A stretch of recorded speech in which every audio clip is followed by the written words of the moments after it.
Soja Realz in the city. Another day out here right now. You know what I'm saying? It looks like it's gonna be a nice day. So you know if it's nice, then we in the city, we in Manhattan, and we gonna make it happen.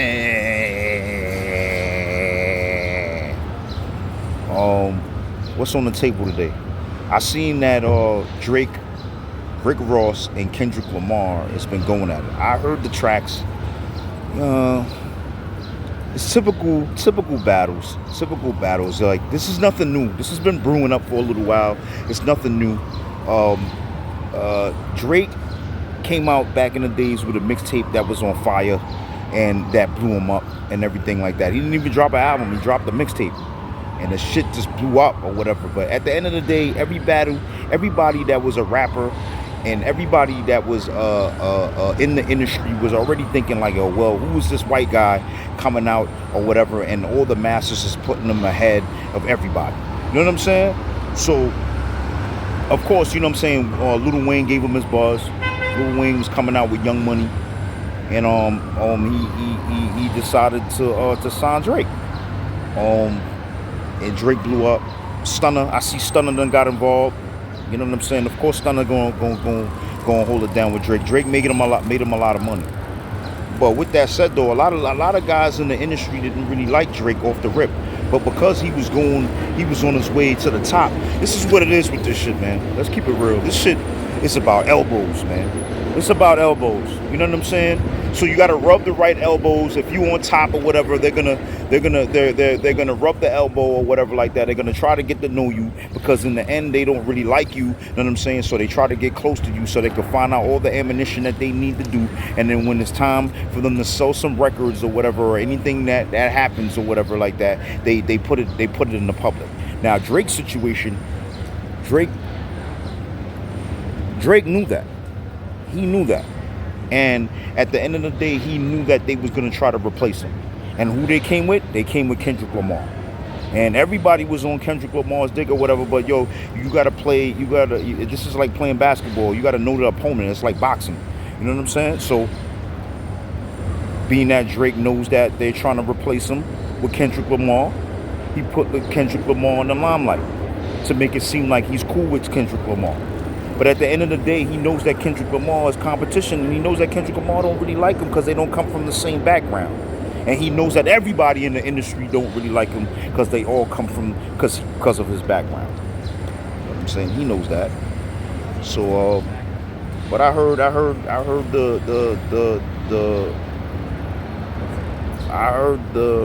the tracks. I also heard they was dissing J. Cole. J. Cole is nice. I remember back in the days when J. Cole came out or whatever like that. We had a song with Renegade Sage, Watch. You know what I'm saying? And Watch Me. And J. Cole, we yo, I was trying to figure out how to go after, because J. Cole is lyrically hot, and I didn't even think he was that hot or whatever. I didn't think that he was hotter than Renegade Sage or nothing like that. And you know, I was shouting it out on Twitter and everything like that. Next thing you know, he came out with a song with Jay-Z, and he crushed it. You know what I'm saying? And I put it on my mixtape. I put it on one of the mixtape on DJ Soja Realz mixtape. You know what I'm saying? On the Push's mixtape.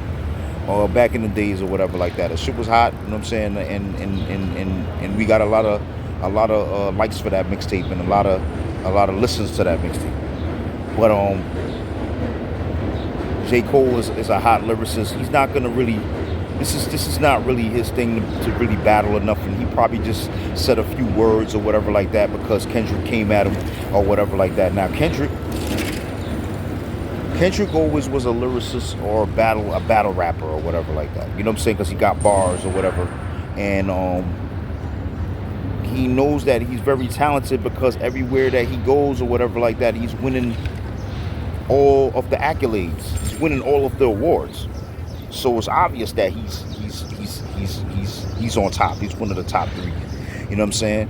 But in order for you to realize that, you know what I'm saying, and to make it still hip hop, you know what I'm saying, he's got to go after them. You know what I'm saying? Everybody, this is hip hop, man. Everybody wants the top spot. They all try. You know, Jay-Z did it. Biggie was doing it. All the top rappers. Tupac was doing it. You know what I'm saying? It's just so what happens that um, um, people lost their lives or whatever. Let's hope nobody loses their lives in this particular rap beef or nothing like that. I mean, there's some things that's being said or whatever like that. Nobody really went too far or anything like that, except for Rick Ross. I heard that Rick Ross. Oh, I heard the Rick Ross track. Rick Ross track was. I also heard the Rick Ross track. The Rick Ross track was dope. I like it. It was dope. He said a few things that people didn't really know about Drake or whatever like that. You know, Drake seems like he's emotional and when things come out or whatever like that, he's you know, because he lives a secretive life. But you got to realize, man, all these guys know each other since way back in the days, and when things don't go right, that's what happens. That's what people do. Like me, I got issues with my family or whatever like that. I got family issues. I haven't really put it out there like that or nothing like that. But every time I go or whatever, if you could know, even when you talk to your moms or you talk to your pops or you talk to people or whatever, that's what people do, man. You know what I'm saying? People that's close to you, they throw shit in your face.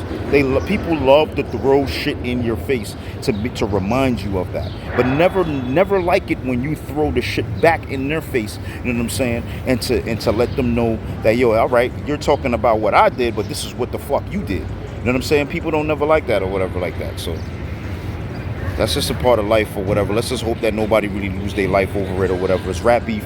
It's good for the culture. You know what I'm saying? Now let's hear what Kendrick Lamar is gonna do. Let's see what everybody else is gonna do. But you know what I mean, at the end of the day, you know what I'm saying, when it gets too serious, because you got to remember all of these people, you know what I mean, Kendrick Lamar's from Compton. These Cali dudes, man, Cali dudes is emotional.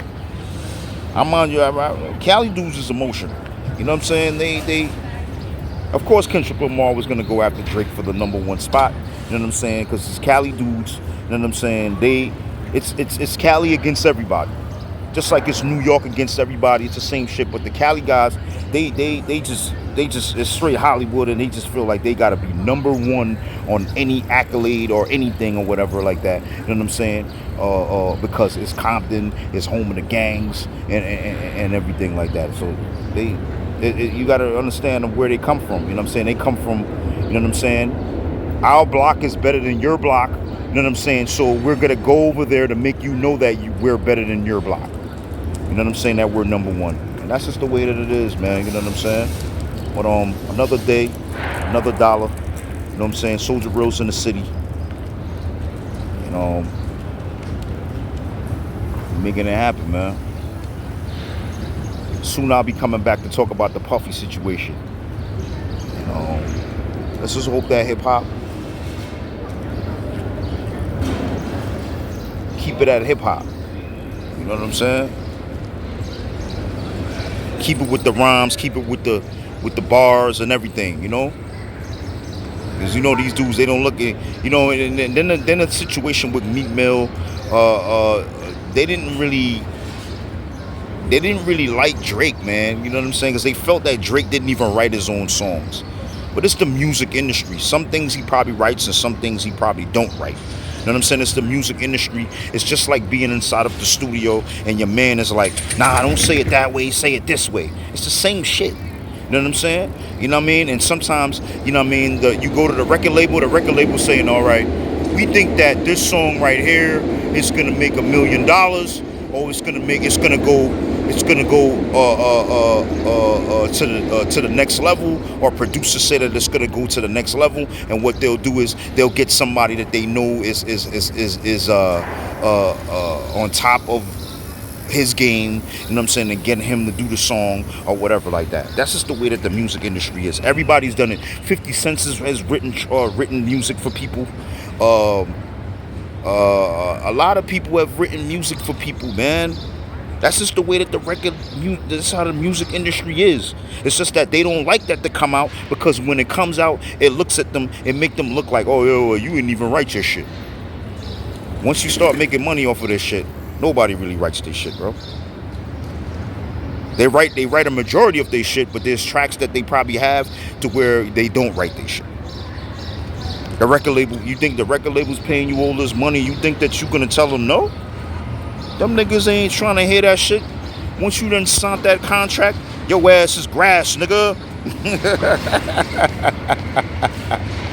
Yo, Soja Realz in the city. I'm out, man. Y'all niggas have a good day. Till next time. Peace.